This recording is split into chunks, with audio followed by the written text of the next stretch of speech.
Hello, this is Arthur Nix with EWKS, and I am a heavy bid contract trainer.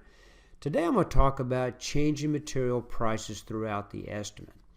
Now, when I go in and train experienced heavy bid users, a lot of times, to see where they are in terms of skill level and what they know about heavy bid, I ask them, how do you change material prices throughout the estimate? Sometimes I get the answer, well, you go through tree view and I click on an activity and then I go down and I find each one of the materials and I change the price.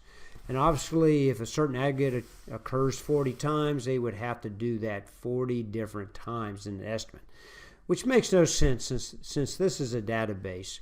So the second response, probably the most frequent response, is they go up to setup and they go to local material subs. So I'll come into here and I'll look at this. Now this one, if I look at the local material, what this is the materials in the estimate that are brought in from the system-wide codebook or were made up on the fly in the estimate. Now here's the problem with this screen. It's a great screen. It has to exist because it is the local database. There's nothing wrong with it.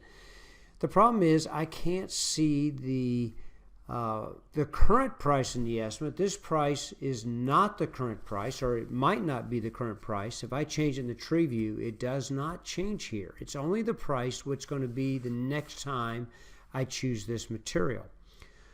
Also, I don't see the amount or the quantity of the material in the estimate. So those are two strikes against this screen. So there must be another screen that improves upon this one. And there is. It is under Edit, Change Material Cost. You can also get to it right here in the Change Material and Subcontractor Quantities and Cost in this estimate. So two ways to get to it.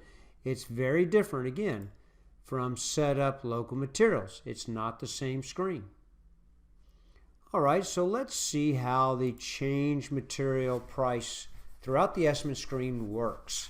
First of all, I notice right away that I have the quantity of the material in the estimate. I also have the current unit price, and this is the price in the estimate. It also will list, of course, all my subs and my any non-labor, non-equipment resource will be listed on this screen. Now, I can change the price right here. I'm going to make this $9.20, and it will change it throughout the estimate. You can see how quick that was. I can get a report, and it changed it in 4 different places right here. This is all I do is I double clicked on this last change and I can get a report. I can even print this report if you did not know that. And it tells me where I made the change. Now another feature in this screen right here is I can find inconsistent prices in this estimate. What is an inconsistent price? Well, that is a price for a material that is different throughout the, in different places in the estimate. So let's say like this number 4 stone, it wouldn't be $9.20, it would be different prices in different locations, so that would make it inconsistent. So what I'm going to do here is I'm going to make this one inconsistent. I'm going to come down here and show all resources so I can see the number 4 stone in the estimate, and I want to make this one $8. I'm going to go ahead and combine it, which is the normal default right here, and I get a red 0.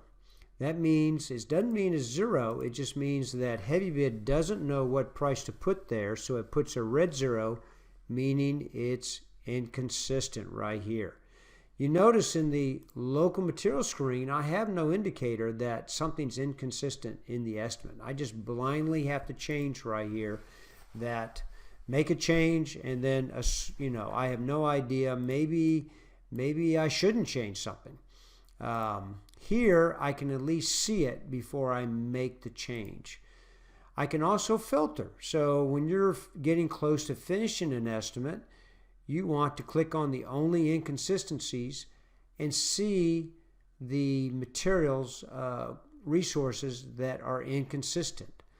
So why would I want to do that? Well, if I come in and create a folder for aggregates, I'll have to, and then call in this resource right here, 2BA040, my number 4 stone. HeavyBid will bring it in 4 different times, or 4 rows in the quote folder, and I'll have to type it in 4 times the same price. Or I'll have to type it in 30 times. It occurs 30 times in the estimate. And if you used HeavyBid, you probably had this happen and didn't really wonder why. The answer is you had an inconsistent unit price before you came into the quote folder. So this is why this screen is very important also. Now you notice too that anytime I make a change on this screen, let me go back here and take off that. Anytime I make a change, it is going to change it in my local setup. So it's going to change it over here when I make changes here, which is what I want. So now I want to fix this inconsistency. Very simple now. I only have to do it in one place, and I'm going to make it this time 930. I can also change the unit of measure, the tax percentage, waste factor, and there you go. Now it's consistent so that it shows back up. Now what's cool about this screen is also I can change, if I take off the show all resources right here, I can actually change the quantity of material. So anytime I want to change the quantity, I can just come up here, show all resources. Obviously, I have to do that because then it's going to show the activity, and then I can change any of these quantities right here on this screen. Not something that I use too much, but it is available. Most of the time, I use this screen for changing the unit cost. Also, this screen is very useful for showing the quote folder and selected vendor. So I can see here which ones I do have in the folder and if they have the selected vendor or not. I could even show my escalation percentage, which is a very good check. There it is in that column there. Now what the screen is probably not good for, or which it doesn't do, is filtering. You notice there's no filtering ability. And also the printing here, if you print this report, it does it by bid item. Not something that maybe I would find the more useful. I would probably come over to query and go into the resource report and print out and do a report by resource. But it is very useful if I just right click and send it to Excel. I can bring it up and then it will print out exactly as I see it with the quantities collapsed or added up per resource. So that's very useful if I want to get a quick Excel export out to Excel. So again, this is a great screen, something that I find a lot of HeavyBid users, especially ones that have never been formally trained. They just kind of pick it up on their own. They don't know about it. And so this is often overlooked. And then instead, they use this screen here to change things throughout the estimate. Very different screens, very different functions that they perform in HeavyBid. So take a look at this if you're not already using it.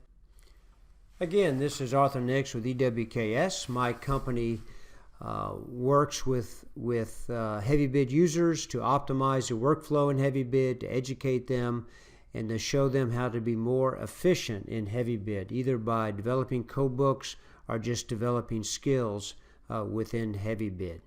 Well, I hope you enjoyed this video. I hope you also will check out my blog, which I try to get out at least once a week on the subject of HeavyBid, and also check out the rest of the videos here on the YouTube channel. Thank you for watching this.